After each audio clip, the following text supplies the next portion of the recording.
Bonjour à toutes et à tous, bienvenue sur la chaîne. Aujourd'hui, j'ai envie de me regarder Krull. Alors Krull, c'est quoi? Krull, c'est un film des années 70, enfin plutôt 80, je dirais, hein, 80, 83. Donc c'est un film qui a marqué les esprits, enfin qui m'a marqué surtout dans ma jeunesse.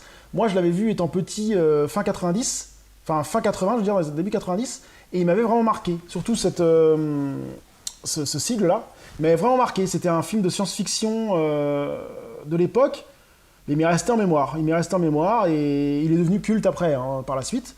Et c'est vrai que je sais pas, il y a des choses qui m'ont resté en mémoire. Il y avait un cyclope, il y avait le fait qu'il pouvait lancer cette comment ça s'appelle ça, je sais même pas comment on pourrait appeler ça. Cette arme, ce disque, Krull. D'ailleurs, ça a été repris dans Sector sur Xbox 360, un jeu vidéo qui était, je mettrai une photo là, qui est assez sympa et ils ont repris cette arme-là. Hein. Exactement. Donc c'est pour des fans. Donc film qui m'avait vraiment marqué, que j'avais trouvé intéressant dans les années 90, que j'avais revu une deuxième fois en 2000, mais je ne l'ai pas revu depuis 2000. Donc ça fait quasiment 22 ans. 22 ans, 83, il a dû un peu vieillir je pense, mais on va lire un peu de quoi ça parle. Le monde de Krull tremble sous la joug de la bête, créature terrifiante retranchée dans son repère, la forteresse noire. Quand le monstre enlève Lisa, le prince Colwyn, son fiancé, jure de libérer son peuple de l'oppresseur. Un film d'heroic fantasy réalisé par un grand nom du cinéma anglais. Des moyens sans précédent au service d'une féerie à grand spectacle. Donc on va voir tout de suite s'il a bien vieilli ou si mes souvenirs sont complètement faussés par la nostalgie. C'est parti. A few moments later. Donc je viens de finir Krull. Moi j'ai passé un bon moment à le voir. Il a un peu mal vieilli, hein, faut être honnête. Certaines scènes sont très moyennes, surtout les fonds verts. Alors je sais pas s'il y a une version Blu-ray qui est sortie, j'ai vu, je sais pas si la version Blu-ray a des effets spéciaux améliorés. En tout cas la version DVD doit être les effets spéciaux de l'époque. Quand ils sont à cheval, à un moment, le fond vert est vraiment très moyen. Certains combats sont mous. Hein. Par contre, toute la partie de la bête, toute la partie dans la forteresse, toute la partie de... À un moment, il utilise son arme, je sais pas comment on appelle ça, un disque, il utilise assez bien fait. L'histoire est pas mal, l'histoire est assez originale. Non, ça reste un film vraiment sympa à voir. Si vous aimez la science-fiction des années 80, le style des années 80, je pense que vous allez bien aimer ce film. En plus, j'avais pas vu, il y a Liam Neeson dedans, qui joue le rôle d'un brigand, donc ça c'était excellent, ça m'a un peu surpris. C'est un de ses premiers rôles. C'est un scénario classique, hein. Sauver la princesse du méchant, quoi. On pourrait se croire dans Mario.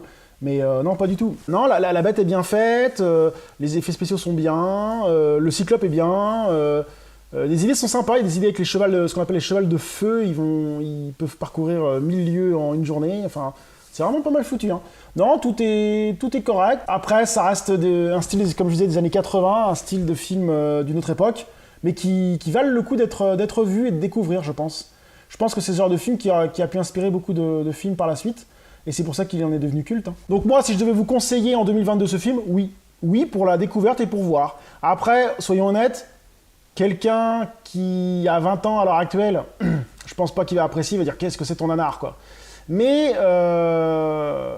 je pense que si je vous parle de ça, ceux qui ont entre 35 et 40 ans et qui voient ce film-là, ou même un peu plus, vous allez vous dire ah bah oui, mais je connais que le Krull, c'était à l'époque, moi ça m'a marqué aussi.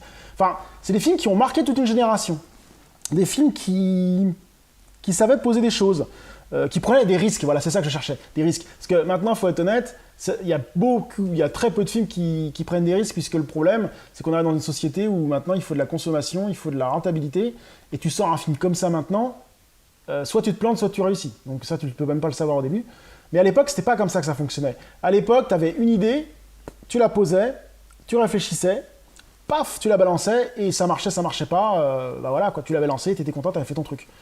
Et je trouve que c'est bien dommage, parce que maintenant, ça nous évite vachement, il nous manque vachement d'innovation, et je pense qu'on perd des pépites à cause de ça en ce moment.